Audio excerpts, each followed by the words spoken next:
Bonjour et bienvenue dans le podcast de Parents Voyageurs. Je suis Floriane et je suis passionnée de voyages, de rencontres et de découvertes. Dans ce podcast, je donne la parole à des familles de voyageurs.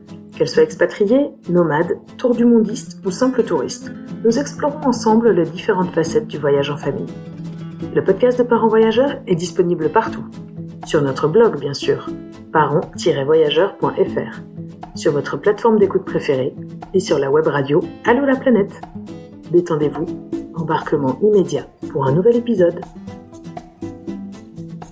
Salut les parents voyageurs, j'espère que vous allez bien. Je suis ravie de vous retrouver aujourd'hui pour un nouvel épisode. Après quelques petites vacances pour moi, d'où le petit décalage d'une semaine par rapport au rythme habituel du podcast tous les 15 jours. Aujourd'hui, j'accueille Antoine pour un épisode un petit peu particulier. Antoine n'est pas un parent voyageur, nous n'allons pas parler d'expériences passées ou à venir d'une famille en voyage, mais évidemment, on va quand même parler du voyage en famille. J'ai voulu faire un focus avec Antoine sur le concept des billets tour du monde.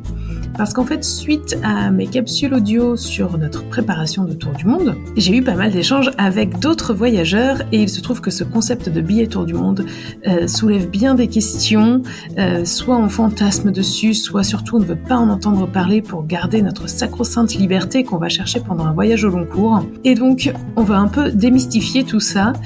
Antoine est le directeur d'une agence qui vend des billets tour du monde. Cette agence s'appelle Avemundum. Et donc, je lui ai posé tout un tas de questions qui, j'espère, vous éclaireront, vous donneront des clés pour savoir si ce genre de billet, c'est pour vous ou pas. Ça vous permettra peut-être de vous faire une idée. En tout cas, je l'espère. Avant de commencer et de laisser la place à l'épisode, je voulais juste préciser que cet épisode n'est pas du tout sponsorisé. J'ai contacté Antoine de chez Avemundum parce qu'on était en contact justement pour notre projet personnel et je les ai trouvés de bons conseils et voilà, donc de fil en aiguille, j'ai pensé à leur proposer à eux. Il existe évidemment d'autres agences spécialisées dans les billets tour du monde. Moi-même, j'en ai contacté plusieurs pour notre projet personnel. Donc voilà, elle propose des choses différentes, des types de billets différents et c'est ce que va nous expliquer Antoine. Donc je vous souhaite une très belle écoute. Bonjour Antoine, bienvenue sur le podcast de Parents Voyageurs. Merci beaucoup d'avoir accepté mon invitation. Aujourd'hui, c'est un épisode un petit peu particulier puisque tu n'es pas un parent voyageur, mais tu vas nous expliquer un petit peu pourquoi je t'ai demandé de venir sur le podcast. Est-ce que tu peux commencer par te présenter, s'il te plaît ? Je m'appelle Antoine, je suis le directeur de l'agence Avemundum, qui est une agence spécialisée dans la vente de billets tour du monde et je me considère comme un futur parent, pas encore un parent. Mais donc voilà, on a créé cette agence il y a maintenant 5 ans et avant de créer l'agence, j'ai beaucoup voyagé avec mon cofondateur. On a voyagé en Amérique latine, en Inde, on a couvert pas mal de destinations. Et voilà, donc c'est cette passion du voyage qui nous a fait d'abord voyager et puis qui nous a fait créer l'agence Avemundum pour rester en fait un peu dans cet état d'esprit. D'accord. On l'entend un petit peu, je sais pas, tu vas me le confirmer, je pense que tu es belge. Voilà, tout à fait. Avemundum est basé à Bruxelles. Maintenant, basé à Bruxelles, mais c'est une agence en ligne, donc en fait la plupart de nos voyageurs sont quand même des Français. Ouais, ok. Et voilà, il y a aussi des Belges, et les Belges, on a l'occasion de les rencontrer à Bruxelles. Mais voilà, pour les Français, c'est un peu plus compliqué de venir jusqu'à Bruxelles pour nous rencontrer, mais c'est déjà arrivé et on a toujours beaucoup de plaisir à rencontrer les voyageurs, à partager. Ok. Et comment est-ce que vous en êtes arrivé du coup à créer une agence de voyage qui est quand même assez spécialisée sur les billets tour du monde ? D'où est venue cette folle idée ? Donc en fait, moi j'ai créé cette agence avec Joseph, qui est un de mes meilleurs amis, qui est resté un de mes meilleurs amis, et qui a entre-temps quitté l'agence, mais en fait lui il a étudié le tourisme et il est vraiment passionné de tourisme. Et lui, pendant ses voyages, il avait remarqué que les gens qui faisaient des tours du monde, mais souvent ils payaient assez cher leur billet tour du monde. Il disait c'est pas possible, moi je sais je sais créer des itinéraires moins chers. Et voilà, on s'était dit tiens, comme tous les deux on rêvait d'être entrepreneurs, on s'était dit mais tu sais Joseph, à la fin de nos voyages, on va s'arrêter et on va créer une agence qui sera spécialisée dans le billet tour du monde. Et voilà, moi j'avais étudié plutôt ingénieur commercial, donc plus qui orienté business. Donc finalement, on est des profils très complémentaires. Et voilà, c'est comme ça que ça s'est lancé. Et du coup, vous êtes partis tous les deux en voyage au long cours, c'est ça, de ce que je comprends? Oui, donc Joseph, il a voyagé 3 ans. Moi, j'ai voyagé qu'1 an et demi. Petit joueur. Voilà, et en fait, on se connaissait avant de voyager et on s'est rejoints pendant nos voyages en Amérique latine. On a acheté une voiture, on a fait un périple en 3 mois ensemble. C'est là qu'on a vu qu'on était vraiment complémentaires et qu'on savait aussi gérer des situations de stress ensemble. Et voilà, parce que ça n'a pas toujours été facile. Et voilà, c'est une expérience qui nous a donné confiance dans le fait que voilà, si on crée quelque chose ensemble, ben, on va s'arriver à s'entendre. Ouais, ok. Et c'est vrai que monter un business, ça peut aussi générer quelques situations de stress, donc c'est bien quand on est bien entouré. Et donc, vous avez créé donc cette agence, vous vendez des billets tour du monde et ça va être là le cœur du sujet. Moi, j'ai voulu t'interviewer sur ce sujet-là parce que, donc, comme je suis en train de préparer un tour du monde avec ma famille pour un départ cet été, forcément, on s'est posé la question des billets tour du monde. Pour mon mari et moi, c'était presque une évidence. On est déjà parti 2 mois en 2017 et en Océanie, on avait fait aussi appel à une agence et on avait pris un billet tour du monde à l'époque. Et donc voilà, c'était presque une évidence de se tourner vers ce genre d'agence pour nous aider. Et puis finalement, on pourra peut-être aussi en reparler. On est un peu en train de changer notre fusil d'épaule, mais on sait toujours pas. On part dans 6 mois, mais on sait toujours pas vraiment vers où et comment acheter nos billets. En tout cas, j'ai remarqué que ce sujet de billets tour du monde soulevait pas mal de questions, des fantasmes, des craintes. Il y a un petit peu tout type de réactions. Mais force est de constater qu'on ne sait pas très bien comment ça marche. Donc voilà, donc j'ai tout un tas de questions à te poser et pour un peu lever le voile sur les mystères des billets tour du monde. Donc est-ce que tu peux nous expliquer un petit peu ce que c'est qu'un billet tour du monde? Comment ça fonctionne? Oui, c'est souvent assez compliqué, hein, d'abord le thème du billet tour du monde, parce que généralement on fait une fois un tour du monde, et c'est des billets effectivement qui ont certaines spécificités qui font que c'est pas comme si on achetait juste un aller simple ou un aller-retour. Et donc, on sort un peu de notre zone de confort. Et puis, c'est surtout, on va dans des destinations où on n'a pas l'habitude d'aller, avec des contraintes de visa, avec à certains moments aussi un besoin de billet de continuation. Enfin, quand même pas mal de procédures administratives. Et donc voilà, donc on a un peu l'habitude de recevoir pas mal de questions sur le fonctionnement et surtout les à côté. Un billet de tour du monde, en fait, ça part d'un projet. Ça part d'un projet de voyageur, par exemple, d'une famille qui a décidé de faire un break dans sa vie, voilà, de partir pendant 1 an voyager. Et donc, ça commence déjà bien avant, parce que ça commence 3-4 ans avant de partir. On commence à économiser, on commence à se projeter. À un moment donné, on a des voyageurs qui nous contactent 1 an et demi en nous posant déjà des questions sur, voilà, en fait, finalement, on va devoir prendre l'avion. Est-ce que voilà, ça marche un peu comment, les billets d'avion. Ils vont se renseigner sur les différents types de billets tour du monde. Enfin, donc, parce qu'en fait, il y a plusieurs types. Il n'y a pas un billet tour du monde. Il y en a 2, en fait. Il y a aussi ça, c'est les billets tour du monde quand on passe par une agence. Il y a aussi la possibilité de le faire par soi-même. Et en fait, toutes les différentes options, ça entraîne des avantages et des contraintes. Et donc, en fait, il faut bien comprendre quels sont ces avantages et ces contraintes pour pouvoir prendre cette décision, de quelle façon on va acheter son billet. Tu dis qu'il y a 2 types de billets tour du monde. C'est quoi ces 2 types? Alors, on va dire, il y a le billet tour du monde qu'on appelle classique, ou en fait, qui est le plus connu. C'est les billets tour du monde qu'on achète avec les alliances aériennes. Ouais. Et en fait, donc ces billets, en fait, le prix est calculé en fonction du nombre de miles, du nombre de kilomètres qu'on va parcourir et du nombre de stops qu'on va faire. En fait, on parle souvent de segments et de miles. Et donc, c'est un billet tour du monde, en fait, qui a la particularité qu'il faut définir l'ensemble à l'avance. Donc, on va définir toute notre destination, on va définir tous nos tronçons. Et une fois qu'on valide, qu'on achète ce billet, et ben du coup tout est fixé, donc tous les destinations sont fixées. On va pouvoir changer les dates gratuitement jusqu'à 24 heures avant le vol, mais on va plus pouvoir changer les destinations. Ok. Et ce billet, en fait, a la particularité que le prix augmente de plus en plus avec le nombre de kilomètres parcourus. Et donc, pour des itinéraires qui sont on appelle ça dans le jargon rectilignes, en fait, qui ont peu de destinations qui se trouvent tous sur une même ligne. Donc, c'est comme si on faisait le tour du monde sur une ligne. C'est des billets qui ont un prix très compétitif. Mais plus on va rajouter de kilomètres, plus si on doit par exemple aller en Afrique, si on va devoir aller passer par l'Océanie pour aller en Amérique du Sud, pour remonter vers l'Amérique du Nord, ben plus on va faire de kilomètres, au plus les prix vont augmenter et à un certain moment donné, ça va plus devenir intéressant. D'accord. Bien, dès qu'on augmente le type de kilomètres, ben c'est des billets qui sont moins intéressants. Donc ça, c'est le premier type de billet, donc basé sur les alliances. Si je résume, c'est donc l'avantage, c'est que voilà, on peut modifier les dates gratuitement et c'est demandé par exemple pour par exemple des voyageurs qui voyagent à vélo et qui savent pas trop quand ils vont arriver dans la ville de destination pour aller dans une autre destination et donc pouvoir vraiment changer les dates au dernier moment, c'est un gros avantage. Maintenant, ce qu'il faut aussi comprendre, c'est que changer les dates, ça a aussi un impact sur les visas. C'est-à-dire que dans certaines destinations, on ne peut pas changer les dates parce que sinon, on doit rentrer dans d'autres types de visas. Il y a certaines destinations comme l'Australie et la Nouvelle-Zélande où finalement, où la plupart des voyageurs louent un campervan et donc finalement, les dates, elles sont fixées.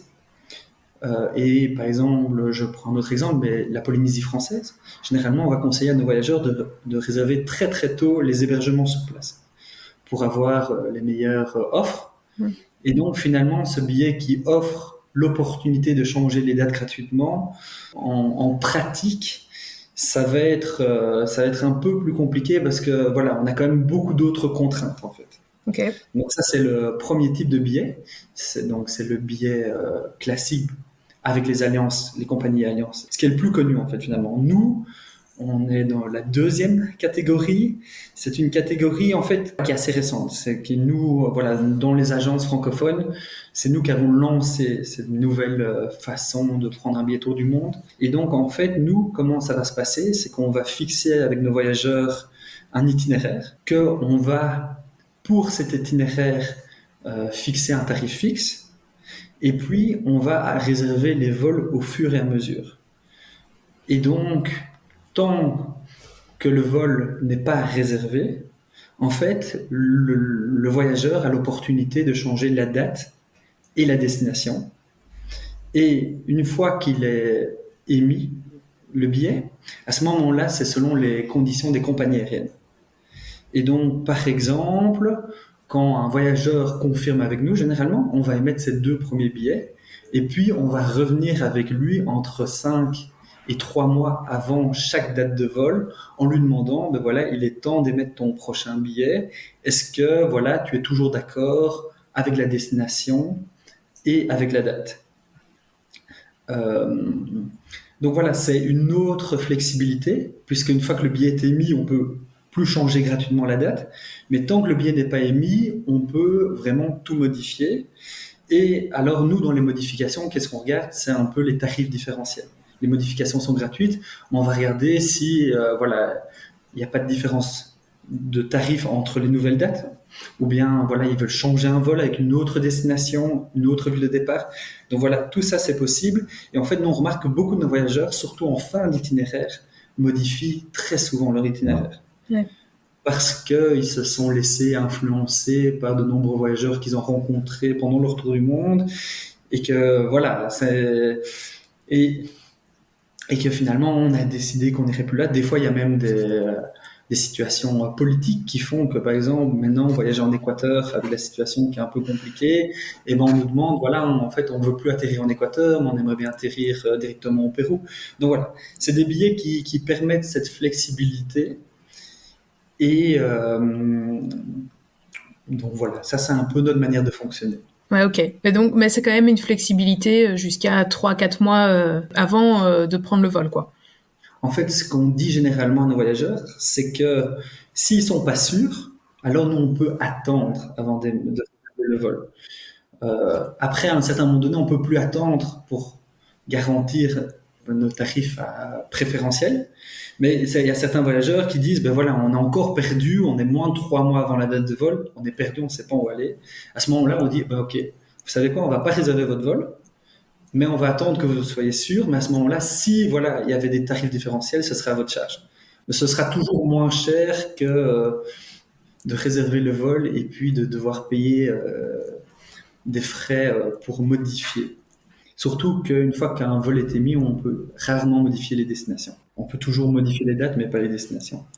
Et est-ce qu'il y a quand même des grandes règles un peu génériques sur ces billets tour du monde? Moi, j'avais lu que le voyage doit durer maximum 1 an entre le premier billet et le dernier. Faut faire une transatlantique, une transpacifique.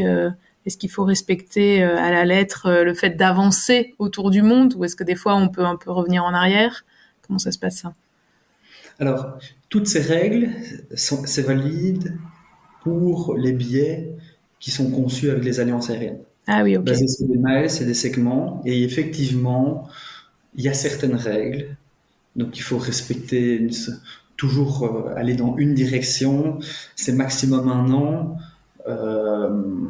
Donc, donc ça, effectivement, ça fonctionne pour les alliances aériennes. Pour nous, on n'a pas ces contraintes, puisqu'on passe pas par les alliances aériennes. En fait, nous, on utilise toutes les compagnies aériennes. Après, on demande les préférences à nos voyageurs. Par exemple, est-ce que vous êtes prêts à voler, à prendre des compagnies low cost, des compagnies régulières? Pour quel type de tronçon vous voulez quelle ou quelle compagnie? Généralement, ils font le plus économique. Ils vont plutôt regarder les horaires. Ils voudront des horaires plus confortables que vraiment le type de compagnie aérienne. Et donc, dans notre cas, on n'a pas ces contraintes. Ouais, ok. Donc, c'est les alliances vraiment qui mettent les contraintes de ce genre-là, quoi. Oui, mais il faut quand même, à une nuance près, que les alliances, en fait, aller toujours dans une direction, c'est pas mal. Parce que même, au final, si chez nous, nous n'avons pas ces contraintes, au final, les voyageurs vont respecter quand même, toujours aller dans le sens. Parce que si vous allez dans le sens, puis vous revenez pour repartir, en fait, vous rajoutez des vols et ça coûte, ça va vite faire augmenter Oui, bien sûr. le tarif du billet de faire des zigzags, en fait. Donc, les zigzags, c'est possible, mais en réalité, il y a peu de nos voyageurs qui font des zigzags, sauf s'ils ont vraiment un budget qui leur permette de faire ça. Oui, ok. Non, mais c'est sûr que c'est pas très cohérent, quoi. Sur le papier, en tout cas, ça n'a pas vraiment de sens de faire des zigzags. On essaye tous, en effet, je pense, aussi de passer le moins de temps possible dans les transports, au final. Même si on se dit qu'en 1 an, on a le temps, l'idée n'est pas non plus de passer notre temps dans des aéroports, des gares, des trains, des avions, etc. Donc, on essaye tous de faire un itinéraire un peu cohérent en termes de kilomètres. Et est-ce que on est obligé de, je vais dire un exemple, mais de partir de France et de revenir en France, le pays de départ et d'arrivée doivent être similaires? De nouveau, ça c'est valable pour le premier type de Ouais, billet, ok. pour les billets basés sur les alliances. Chez nous, non, en fait. Parce que, en fait, oui, donc chez nous, on n'a pas cette contrainte. Donc, par exemple, il y a des voyageurs qui font un demi-tour du monde et qui s'arrêtent en Australie pour faire un PVT. Et donc, voilà. Okay. Donc, oui et non. Ça dépend, en fait. Ouais, ça dépend. Ça va dépendre aussi du besoin, finalement. Ça va dépendre du besoin des voyageurs, parce qu'il y a des voyageurs qui ont qui quittent leur boulot et qui vont faire un Paris-Paris, et puis il y en a d'autres qui ont plus de possibilités parce que ils n'ont pas de contraintes quand ils rentrent. Alors ils peuvent se dire tiens, on va peut-être prolonger un peu notre voyage. Mais du coup, si j'ai bien compris, vous n'êtes pas affilié à une seule alliance, vous faites voyager sur toutes les compagnies aériennes qui existent. Mais alors comment vous faites pour avoir des meilleurs prix? Alors nous, en fait, on a des tarifs préférentiels avec les compagnies aériennes, et puis on a des très bonnes connaissances de l'aérien. Alors je prends souvent en Belgique, il y a un aéroport, il y a Bruxelles, mais il y a aussi un aéroport qui se trouve à 50 km de Bruxelles, qui s'appelle l'aéroport de Charleroi. Mais voilà, à Charleroi, on sait généralement que les tarifs sont plus intéressants qu'à Bruxelles. Alors pour un Belge, lui, il sait ça. Mais par exemple, quand un Belge part autour du monde et savoir qu'à Bangkok, il y a 3 aéroports, mais qu'il y en a un qui a des tarifs plus intéressants que l'autre. Donc voilà, voilà, nos tarifs préférentiels, une expertise de l'aérien, le fait aussi d'optimiser les itinéraires qui nous permettent finalement d'avoir voilà, un tarif très compétitif. Et qu'est-ce que tu veux dire par optimiser un itinéraire? Alors optimiser, c'est-à-dire que en fait nous, pour vous proposer le meilleur tarif, on va aussi regarder comment il faut agencer les destinations. C'est-à-dire que les destinations, il y a certaines contraintes pour d'aller dans chaque destination à la bonne saison. Mais après, quand on a un peu de jeu, on peut dire, ben, en fait, on va essayer d'agencer les destinations pour que votre billet d'avion coûte le moins cher. Et comme on n'a pas toutes ces contraintes de sens, de miles, de durée, ça nous permet d'avoir vraiment une grande flexibilité. Et en fait, nous aussi, ce qu'on demande à nos voyageurs, c'est un peu de flexibilité par rapport à leur date de vol. C'est-à-dire que, en fait, quand un voyageur nous fait une demande de devis, on va leur demander, tiens, est-ce que vous avez des dates de vol où vous êtes vraiment fixe, ou en fait, on peut vous trouver en fait un vol qui se situe un jour en moins ou un jour en plus. Donc, on demande aussi un peu la flexibilité de nos voyageurs. Et d'ailleurs, quand on vous demande un devis, c'est quand même plusieurs mois avant le premier départ, en fait, avant le premier vol. Donc, d'office, je pense qu'à ce moment-là, tous les voyageurs ont de la flexibilité, non?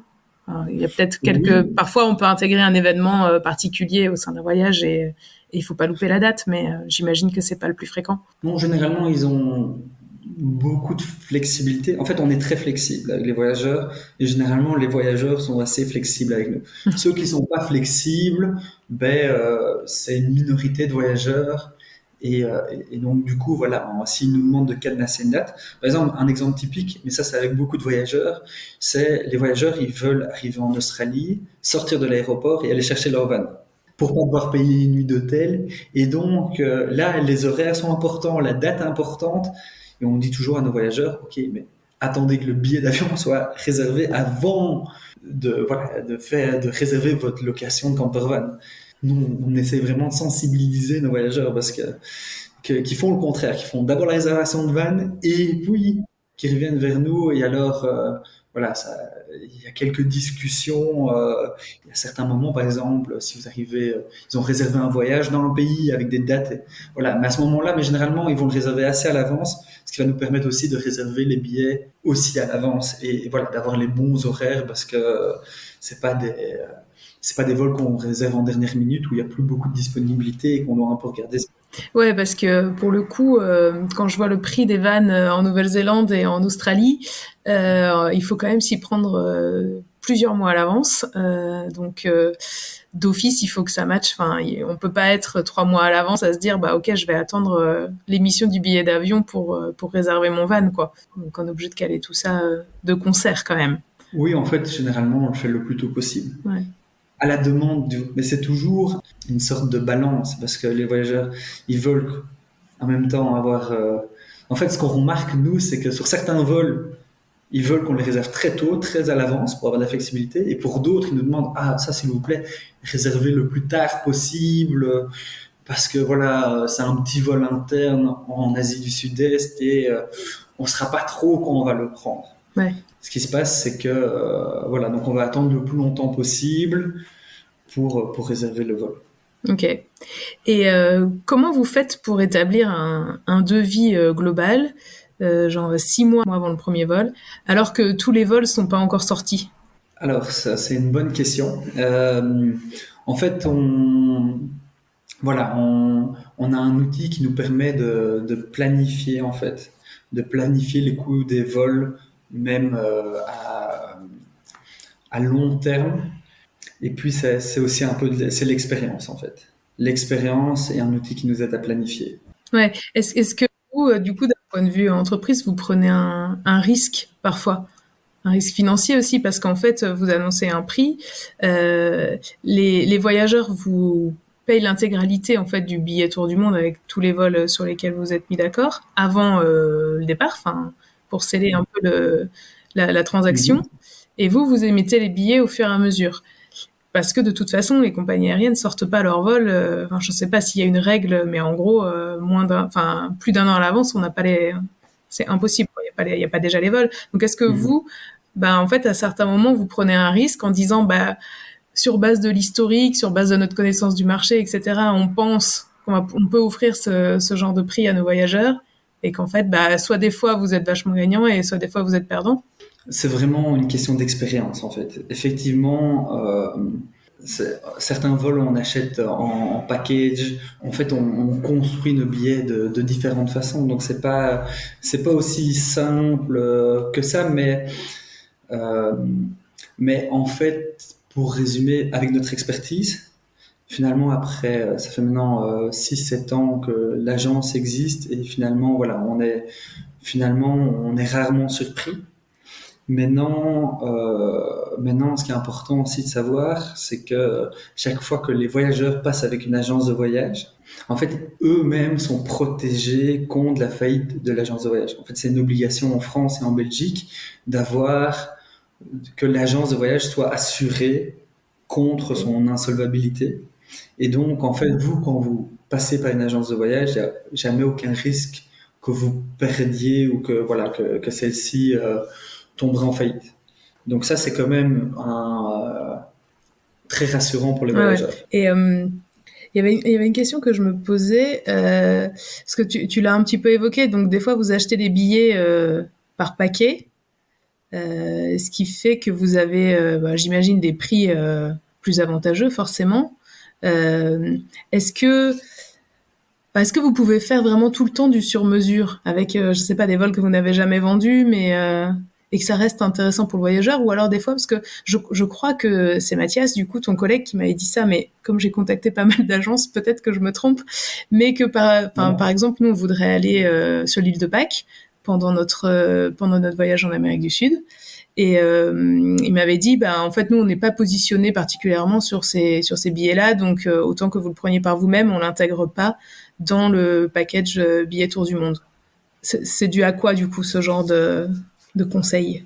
C'est assez spécifique, l'île de Pâques, parce que l'île de Pâques, c'était une destination où beaucoup de voyageurs tour du mondistes s'y rendaient avant le Covid, parce qu'il y avait des connexions entre l'île de Pâques et la Polynésie française, qui fait que c'était très intéressant de s'y rendre, et que cette connexion n'existe plus. Ça, c'est nul. S'il y a quelqu'un de chez Latam qui nous écoute, c'est nul. Rétablissez la connexion entre Papette et l'île de Pâques. Voilà, mais c'était un vol par semaine, donc c'était quand même quelque chose déjà d'assez exceptionnel. Donc voilà, ça va. Au début, on avait beaucoup de voyageurs qui disaient mais réservez surtout. Voilà, un des avantages de passer par notre agence, c'était qu'on ne réservait pas directement ce vol. Donc ils nous attendaient mais attendez le plus possible pour réserver ce vol, parce que si la liaison réouvre, alors on voudrait changer tout notre itinéraire pour aller directement en Amérique du Sud. En fait, pour ce billet en particulier, en fait, le mieux, c'est de l'acheter directement au Chili, parce que vous avez, si vous passez par une agence chilienne, vous pourrez avoir un meilleur prix que si vous passez par une alliance, par une agence de voyage belge ou européenne, parce qu'en fait, dans certains pays, les compagnies aériennes appliquent deux tarifs. Un tarif pour les locaux et un tarif pour les étrangers. Et donc, pour bénéficier de ce tarif pour les locaux, qui, quand même, dans le cas de l'île de Pâques, on est quand même à une différence ça peut aller jusqu'à 400 €. Voilà.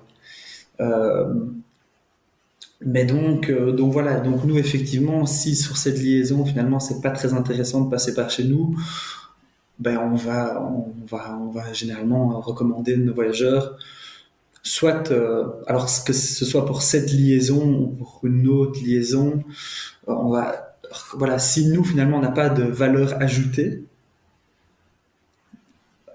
pour le voyageur. Alors, qu'est-ce que c'est de la valeur ajoutée pour le voyageur? C'est finalement lui simplifier la vie. C'est-à-dire que vous vous occupez de la réservation et nous, on peut dormir sur nos deux oreilles. Voilà, on a fixé. Ou bien que, voilà, finalement, on n'a pas de tarif préférentiel, et donc, finalement, c'est peut-être mieux de le réserver par vous-même une semaine avant de vous rendre à l'île de Pâques, ou quand vous serez sûr. Voilà, donc faut un peu toujours voir pour la liaison quand on dit voilà qu'on n'a pas des tarifs intéressants, quelle est la raison derrière. Et puis par rapport à la motivation des voyageurs aussi. C'est-à-dire? Mais ça dépend s'ils recherchent de la flexibilité, ben on va leur dire peut-être voilà c'est peut-être mieux de le réserver par vous-même un mois avant de vous rendre. Si s'ils recherchent de la facilité et que finalement c'est l'agence qui s'occupe de réserver tous les billets, alors on peut s'en occuper. Voilà, si ils veulent payer le moins cher, enfin si voilà, c'est peut-être mieux qu'ils le réservent par eux-mêmes parce que nous on n'a aucune valeur ajoutée sur ce vol, on n'a pas de tarif préférentiel, donc finalement on va devoir quand même travailler à réserver ce vol, donc voilà, on va devoir prendre un peu, voilà, on va devoir se rémunérer pour le travail qu'on fait. Donc voilà, donc ça va dépendre aussi un peu de l'objectif du Ouais, voyageur. ouais, tout à fait. Et qu'est-ce que tu dirais, de manière générale, quels sont les avantages à passer par une agence? Donc là, tu en as déjà un petit peu évoqué. Il y a des choses, moi, qui me parlent parce qu'au début, on s'était dit, on va se tourner vers une agence parce qu'au moins, pour fixer les changements de continent au moins, parce que ça nous enlève ça de l'esprit. C'est des vols qui coûtent un peu cher. On se fixe un tarif. Au moins, on est au clair avec ça avant le départ. On n'a pas besoin de s'en occuper, de faire des recherches, parce que ça prend du temps de chercher un billet d'avion qui correspond, qui est au bon prix, qui correspond en termes de date, etc. C'est pour ça que nous, on imaginait vraiment se tourner vers une agence comme la tienne. Est-ce qu'il y a d'autres avantages à passer par une agence? Il y a plusieurs motivations hein, de passer par une agence. Il y a, je dirais, une motivation plus primaire, c'est quand c'est vrai on réserve un billet d'avion, souvent c'est le prix. Le prix fait office de on doit réserver un billet d'avion intra-Europe, et ben on a l'habitude d'aller sur un comparateur, de comparer et de réserver le billet le moins cher. Donc effectivement quand on va acheter un billet tour du monde, ben on va suivre cette même logique, on va aller chez différentes agences et on va regarder le billet le moins cher. Donc ça c'est une logique. Et après, on se rend compte qu'il y a des petites conditions à gauche, à droite, et en fait, ils proposent pas tous la même chose aux mêmes conditions. C'est là que ça devient un peu compliqué. Après, voilà, chaque agence a une façon de fonctionner différente, et donc pourra proposer des tarifs peut-être plus compétitifs sur certains itinéraires. Comme j'ai dit, les billets basés sur les alliances, c'est très très économique Ouais. quand on a un itinéraire avec 4-5 stops, et c'est en rectiligne. Voilà, nous, quand on reçoit une demande comme ça, ben, on a toujours tendance à dire, ben, écoutez, on n'est pas la bonne agence chez qui vous vous adressez, parce que pour ce type d'itinéraire, c'est mieux d'aller chez nos concurrents. Et puis, pour les itinéraires où on fait des offres, c'est là où on pense qu'on a une plus-value en termes de prix, ou bien si finalement le prix qu'on trouve est équivalent au vôtre, ben, ça c'est le deuxième argument, c'est en termes de confort et de sécurité. Confort parce que finalement, vous payez un tarif fixe et en fait, c'est quand même pas mal d'organisation de faire un tour du monde et donc il faut aussi se rendre compte que gérer son budget, on va aller dans 12 pays, généralement les voyageurs divisent ça par paquet et c'est facile de pouvoir faire un paquet, ok on a acheté les billets, maintenant ce qui nous reste on va le diviser en fonction des pays où on va. Donc il y a une question de facilité de budget. Deuxièmement, c'est effectivement, nous, on s'occupe de la réservation des vols. La réservation des vols, de gérer les changements, de gérer les annulations. On a l'habitude, donc on fait ça rapidement. On sait, voilà, hein, par exemple, tous les voyageurs ne connaissent pas leurs droits, typiquement, alors que nous, on les connaît pour vous. Et donc, quand il vous arrive une situation, nous, on peut facilement voir comment on peut la tourner à votre avantage. Que quand on connaît pas ça, eh ben aïe zut, qu'est-ce qu'on va faire ou ouf. Donc il y a cette facilité de réservation. Si vous vouliez les réserver par vous-même, les vols, ben, j'ai encore croisé une personne qui a fait un tour du monde il y a 5 ans et qui a réservé ses vols par eux-mêmes, et c'est vrai, mais ils nous ont dit, ben là, à refaire, on passerait par une agence, parce qu'on a passé énormément de temps à chercher les tarifs, à chercher les vols, quand on n'a pas l'habitude de réserver un billet d'avion, il y a un côté un peu indécis. Hein. Est-ce que je le réserve maintenant? Est-ce que Ouais. j'attends une semaine? C'est moins cher. Surtout que quand on s'était dit j'achetais à une somme et puis le montant est plus élevé. Et là, qu'est-ce que je fais hein. Et donc, c'est quelque chose qui commence à nous travailler. Et puis, on prend des compagnies aériennes qui sont peut-être pas de qualité ou qu'on connaît pas. Et donc, voilà. Donc, ça peut. C'est. Je pense que, en fait, de mon expérience, je remarque que par exemple, surtout les familles, elles passent par des agences de tour du monde parce qu'il y a ce côté sécurité. Donc il y a ce côté d'abord, on a un tarif fixe, il s'occupe de tout finalement. Et quand on a un problème, on le résout d'abord avant de revenir chez les voyageurs. Donc c'est quand même plus confortable que de devoir gérer soi-même les problèmes. Euh, Et puis aussi, il y a tout le service qui va avec, tous les conseils. Voilà, les- nous, par exemple, on a une ligne ouverte où on peut nous appeler en semaine, en week-end, si on a des urgences. Alors, heureusement pour nous, il n'y a pas beaucoup d'urgences parce que c'est quand même beaucoup de prévention à l'avance, avant qu'ils partent pour, voilà, faites attention au visa, faites attention, faites attention au vaccin, vérifiez. La grande majorité fait ça très bien, mais il y en a encore qui, voilà, ou qui se rendent compte ou qui ratent leur vol, et là, ils sont super contents de passer par une agence qui peut les aider rapidement à trouver une solution. Oui, par exemple, pendant le Covid, il a fallu rapatrier les voyageurs. Heureusement pour nous, c'était pas les 5 continents en même temps. Un continent après l'autre a fermé, il fallait rentrer. Et donc là, voilà, on a aidé tous nos voyageurs à trouver des vols pour rentrer, à annuler leurs vols, à gérer les remboursements. C'était une tâche, un travail immense. Oui, parce qu'on parle souvent du billet Tour du Monde avec ses spécificités, mais on ne parle pas des spécificités de l'agence. C'est-à-dire qu'il y a des agences, en dehors du type de billet qu'ils vendent, il y a des services différents. Par exemple, il y a des agences qui sont uniquement en ligne, où il faut aller sur le site internet pour discuter. C'est plus dur de les contacter, il faut prendre rendez-vous. On a rendez-vous une fois. Il y a d'autres agences avec qui on peut plus facilement discuter, qui sont plus joignables en cas de problème. Donc, il y a aussi ce facteur voilà, qui est souvent mélangé en fait, parce que comme il n'y a pas beaucoup d'agences et qu'elles travaillent un peu différemment, Mm. on, on fond service de l'agence et type de billet, et finalement on prend ça comme un tout, alors que finalement il pourrait y avoir par exemple ici des billets classiques basés sur les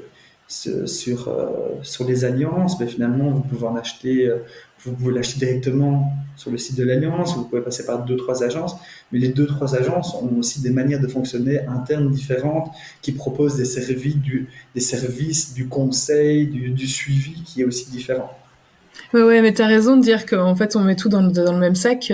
Bah, moi, la première, en fait, parce que je me rends compte que en 2017, quand on était parti, du coup, c'était avec une alliance.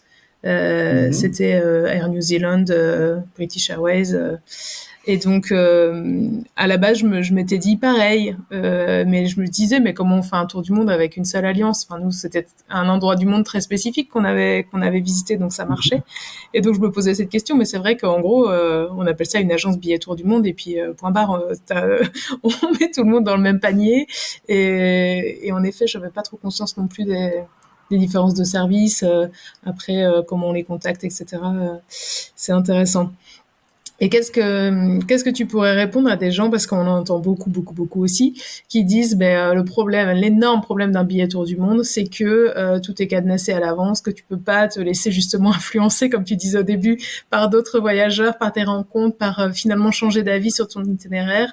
Ça te contraint vachement. Alors, ça c'est un... Et donc, ces gens, finalement, qu'est-ce qu'ils conseillent? C'est de prendre les billets par vous-même. Ouais. Mais prendre les billets par vous-même, c'est les mêmes contraintes. Parce qu'il faut comprendre, c'est pas de contrainte est une contrainte. Parce que pas de contrainte, c'est-à-dire pas réserver ses vols à temps, ça veut dire que vous allez les réserver en retard, quelque sorte. C'est-à-dire que, en fait, les billets d'avion vont être plus chers, que finalement vous allez vous dire, ah mince, on s'y prend un peu tard pour aller là. Ah, les billets d'avion, là, ils ont bien augmenté. C'est vrai, vous n'aviez pas de contrainte, mais le moment où vous allez devoir réserver le vol, ça va devenir une contrainte. Et il y a des voyageurs qui, c'est vrai, ils veulent réserver tous leurs vols 2, 3 mois avant chaque vol. Ben, on voulait aller en Patagonie, mais finalement, on a vu les prix des billets, on n'y est pas été. Ouais. Parce que, en fait, si vous voulez, moi je pense qu'un tour du monde, c'est quand même quelque chose de très organisé. En fait, un tour du monde, par principe, on va d'un pays à l'autre et on fait quand même beaucoup de pays. Et on ne peut pas le faire d'une manière désorganisée parce qu'il y a des contraintes de visa, mais aussi si je reste plus longtemps dans ce pays, ben, je resterai moins longtemps dans le pays. Ah oui, mais alors ce sera plus la bonne saison. Donc finalement, que réserver par vous-même, ça a des contraintes. Vous avez des contraintes en réservant les vols par vous-même. Et, euh, et voilà. Ouais, ça charge à chacun de voir où il met le curseur en fait et ce qu'il est prêt à accepter justement comme contrainte. Parce que c'est vrai que, enfin, ça prend du temps de chercher des billets qui correspondent, comme je disais tout à l'heure, qui correspondent, qui sont meilleurs, enfin ouais, qui sont au prix qu'on avait imaginé et qui donc rentrent dans le budget. On en revient souvent au prix, mais c'est vrai que c'est quand même un élément important quand on prépare un tour du monde en famille. On doit là, déjà lâcher quelques milliers d'euros, donc quelques dizaines. Donc évidemment, il faut que ça rentre. Et en plus, enfin nous c'est ce qu'on se disait aussi. Enfin ça libère vachement de charge mentale en vrai. On fixe les grands caps et puis après on a le temps déjà qu'il faudra gérer la logistique du quotidien, les transports du quotidien, les hébergements, les activités, l'école des enfants, etc., etc. Et donc ça libère de la charge mentale. Donc je dirais c'est peut-être à chacun de voir où est-ce qu'il est prêt à mettre le curseur. Je vais juste revenir sur les contraintes. Hein. Donc, ceux qui disent qu'effectivement, passer par une agence, ça a des contraintes. On a vu que pas passer par une agence, finalement, on a aussi pas mal de contraintes. Sauf qu'en plus, avoir des contraintes, on a de l'incertitude parce qu'on n'est pas un expert. Donc, finalement, on évolue euh, dans un monde qu'on connaît pas très bien parce que c'est normal. Enfin, je veux dire, réserver Ouais. un vol dans des pays qu'on connaît pas, des destinations qu'on connaît pas, et les tarifs fluctuent, finalement, ça prend du temps. Donc, c'est aussi une contrainte de temps. Donc, moi, je dirais que avoir quelques contraintes, c'est bien parce que aussi, ça permet de pas. En fait, ce qui est important, je pense, c'est que c'est bien d'être bien conseillé au début de votre tour du monde. On a bien cerné vos envies. euh, Au début, voilà, aller dans des endroits qui vous font rêver, on reste suffisamment de temps pour en profiter, d'accord? Donc pas faire une semaine dans chaque destination, parce que là, effectivement, nous, on sensibilise nos voyageurs. Donc un itinéraire bien conçu, c'est très important.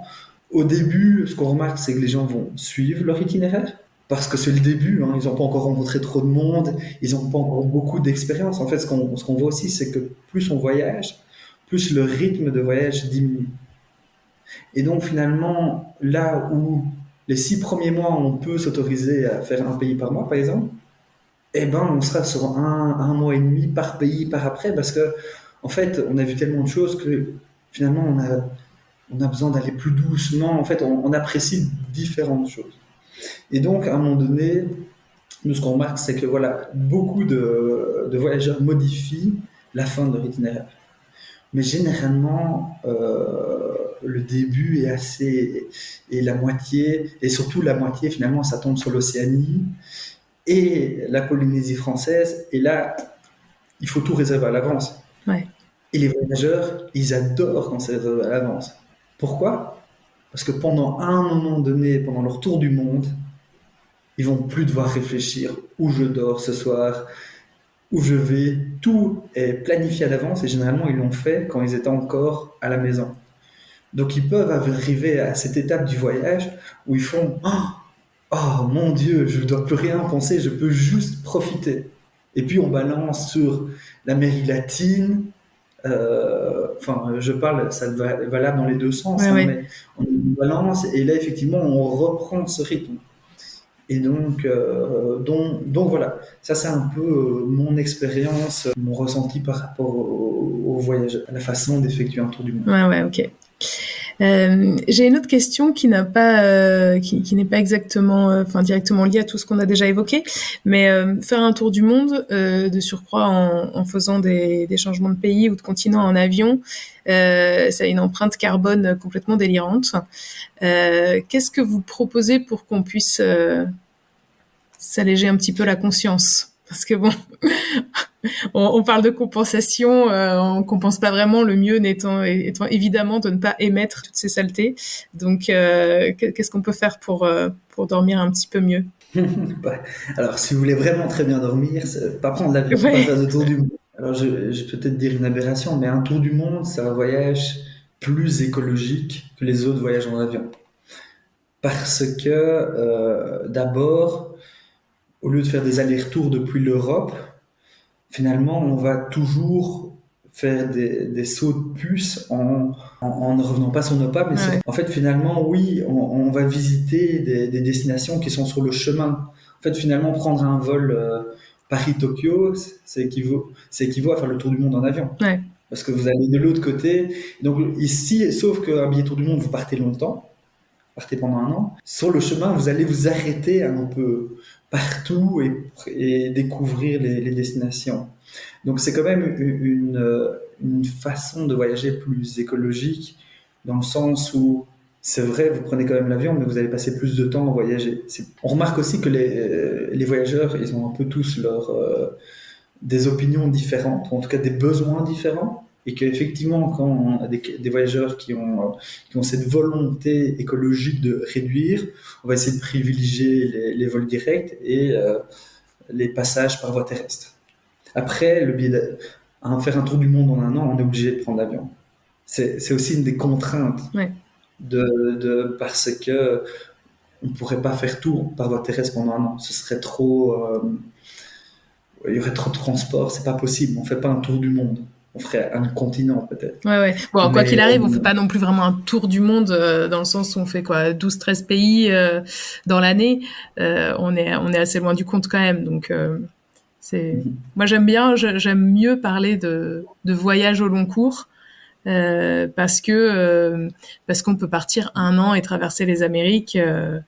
Et c'est déjà, enfin voilà, c'est pas un tour du monde. On n'aura pas, on sera pas passé par l'Asie, par l'Océanie, on sera pas par l'Afrique, etc. Mais ça reste quand même un peu, en tout cas dans la catégorie, par exemple, enfin si je parle de catégorie, chez Parents Voyageurs, voilà, on parle de voyage au long cours, ça englobe plus de types de voyages, quoi. oui, je suis tout à fait d'accord. Que billet tour du monde, ça veut tout et rien dire. Ouais, Mais non, effectivement, de notre côté, ouais, les voyageurs cherchent des billets tour du monde. ouais, ouais, mais en fait, si ce n'est que Et, tour du monde, bah on fait effectivement le tour de la planète sans faire 150 000 stops, mais en gros, on part dans un sens et puis on arrive par l'autre, quoi. donc voilà, si on veut réduire son empreinte carbone, Mhm. c'est essayer de faire un maximum par voie terrestre, être un peu raisonnable dans le choix de son itinéraire. C'est éviter les zigzags, éviter de prendre trop l'avion, parce qu'il y a quand même, il y a quand même différents profils de voyageurs, où il y en a qui prennent peu l'avion durant ce voyage au long cours, et puis il y en a d'autres voilà, vont prendre beaucoup, et en fait qui restent peu de temps dans leur destination, et en fait leur but c'est d'en voir un maximum. Après, on offrait la compensation carbone, on l'offre toujours, mais on voit que finalement, très très peu de voyageurs y souscrivent. Ah Donc ouais. c'est vraiment pas. Et ça consiste en quoi, du coup, cette compensation carbone? Ici, c'était avec une société, c'était Climax, c'était une société basée en Belgique qui avait différents projets, euh, qui avait différents projets en Afrique, en Amérique du Sud, de fours solaires. Enfin, ils avaient donc, mais ça fait tellement longtemps que je pense que dernièrement on en a vendu, mais pas vendu, mais qu'un voyageur a souscrit. Mais, euh, mais voilà, la demande est très très faible Ah ouais, c'est fou. parce que c'est fou et en même temps c'est un voyage qui coûte très cher déjà. Et donc finalement déjà, je veux dire, si on fait un tour du monde, c'est que on n'est pas voilà, et si on fait un voyage au long cours et qu'on accepte de prendre l'avion et qu'on en apprend beaucoup, voilà, c'est quand même, on ne fait pas parmi les écologistes les plus militants. Ouais. C'est normal, hein, mais après, je vais le dire politiquement correct, mais c'est vrai parce que sinon, voilà, prendre l'avion, c'est quand même une aberration écologique. Après, oui, c'est vrai qu'il y en a certains qui compensent, mais voilà, c'est une réalité. Nous, on a mis un système en place pour pouvoir le faire, mais on voit en fait que ça n'a pas d'intérêt. Et si vous le proposiez d'office en fait, parce que j'ai remarqué que c'est un truc qui vient après coup, une fois qu'on est rentré, en fonction des vols qu'on a fait, on a la possibilité de souscrire et donc du coup de donner de l'argent en fait à Climax, si j'ai bien compris. Mais ça pourrait être obligatoire quoi. Vous pourriez dire dans nos billets d'office, il y a une partie qui est reversée à une association et qui fait ci et qui fait ça et ça compense les émissions carbone. Alors, je mets toujours des guillemets à compense, hein, bien sûr, mais... Donc nous, on offre la possibilité de le faire avant le voyage. Avant le voyage. Après, ils pourraient le faire aussi après. Hein. Oui, mais d'un côté, on parle de tarification, on parle de prix, et donc finalement, compenser les vols, c'est aussi un certain coût. Et c'est cher de compenser les vols? C'était de mémoire en peut-être 200-250 euros Par voyageur? par voyageur Pour à peu près un an de voyage. pour les vols. Ouais. Mais donc, on voit aussi finalement qu'on est aussi dans une industrie où le prix a beaucoup d'influence. Ouais.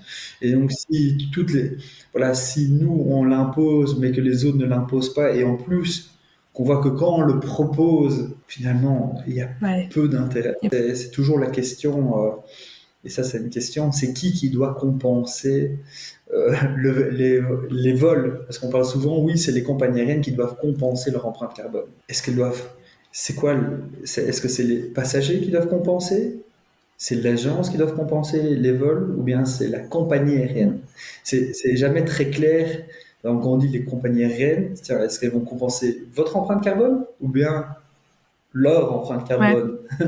donc voilà. Nous, c'est comme ça qu'on a évolué parce que le marché est comme ça. En plus, c'est un sujet. C'est un sujet qui est complexe, à la fois qui semble évident et en même temps non, qui soulève beaucoup de questions, comme les quelques-unes juste que tu viens d'évoquer. Et ça mériterait un épisode complet probablement, mais c'est un sujet intéressant quand même. Et dernière petite question, parce que je vois que le temps file, comme d'habitude, je me fais toujours absorber par les conversations. Est-ce que quand on est agent de voyage, donc tu voyages tous les jours depuis ton bureau, est-ce que tu as le temps et l'envie aussi, toujours de découvrir le monde? Alors oui, mais c'est vrai que donc moi j'ai voyagé pendant 1 an et demi. En fait, donc quand on voyage, quand on fait un tour du monde, en fait ce qu'on remarque nous, c'est que, et je l'ai vécu aussi, hein, c'est qu'on part voyager pendant 1 an ou 1 an et demi, et puis on est encore en voyage. Quand on revient, on n'a pas encore tout à fait les pieds sur terre, on est encore en train de voyager pendant 1 an, 1 an et demi. Donc parce qu'il y a tous ces souvenirs, il y a toutes ces saveurs qui sont continuellement dans nos têtes, en fait, finalement. Donc, effectivement, quand on revient d'un long voyage, moi, j'avais moins besoin de cette envie de voyager parce que je le vivais toujours un peu au quotidien. Maintenant, ça fait un peu longtemps que je ne suis plus parti. Et donc, oui, on a toujours très envie et voilà, même au sein de notre agence, on essaye d'organiser 1 fois par an un voyage avec tous les membres.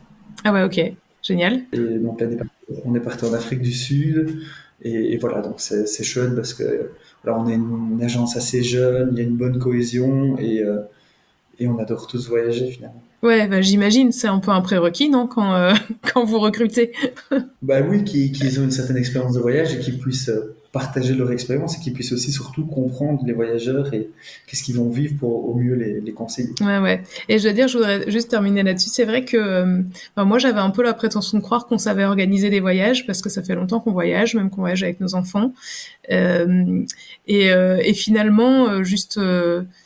en faisant une proposition d'itinéraire à une agence comme la tienne, du coup ton collègue est revenu avec des nouvelles propositions, et au final des choses très pertinentes que on va intégrer à notre itinéraire. On a échangé de sens, etc. Et donc même quand on a l'habitude de voyager, qu'on se lance dans un tour du monde, en fait évidemment on a encore énormément de choses à apprendre en fait de professionnels, quoi. Donc c'est aussi intéressant de ce côté-là de vous contacter. Oui, en fait, finalement, on voit souvent l'état de maturité d'un projet quand on nous contacte. En fait, on voit, parce que c'est vrai, quand on s'y connaît pas, on a des grandes ambitions, mais les grandes ambitions, ça coûte souvent très très cher. Parce qu'on on voit assez rapidement, bon voilà, on va devoir peut-être réduire la voilure ou échanger une destination par une autre, parce que ça va vous faire économiser quand même pas mal et que c'est finalement aussi un des nerfs de la guerre. Bah ouais. Et d'ailleurs, juste une petite question là qui me vient. Est-ce que vous aussi, du coup, dans votre activité, vous avez été fortement impacté par la hausse des prix? Parce que là, depuis un an et demi, tous les voyageurs ont le même son de cloche. Quand on achète un billet d'avion pour l'Europe ou à plus long cours, c'est beaucoup plus cher qu'il y a 2-3 ans, ou avant le Covid. Est-ce que du coup, vous aussi, dans ce que vous proposez, forcément, c'est plus cher qu'avant? Alors on voit que les prix ont fortement augmenté. On va dire qu'avant, le prix des billets était assez faible. Il n'avait jamais été... En fait, avant, on était vraiment sur des tendances où les prix des billets d'avion diminuaient chaque année, où étaient de plus en plus compétitifs. Et donc, effectivement, les voyageurs, les billets d'avion étaient... donc mangeaient une part de leur budget, mais c'était finalement une petite part. Or que maintenant, le billet d'avion, voilà, ça a quand même ça a beaucoup augmenté. Ça a augmenté entre 30 et 40%, je pense. Ouais.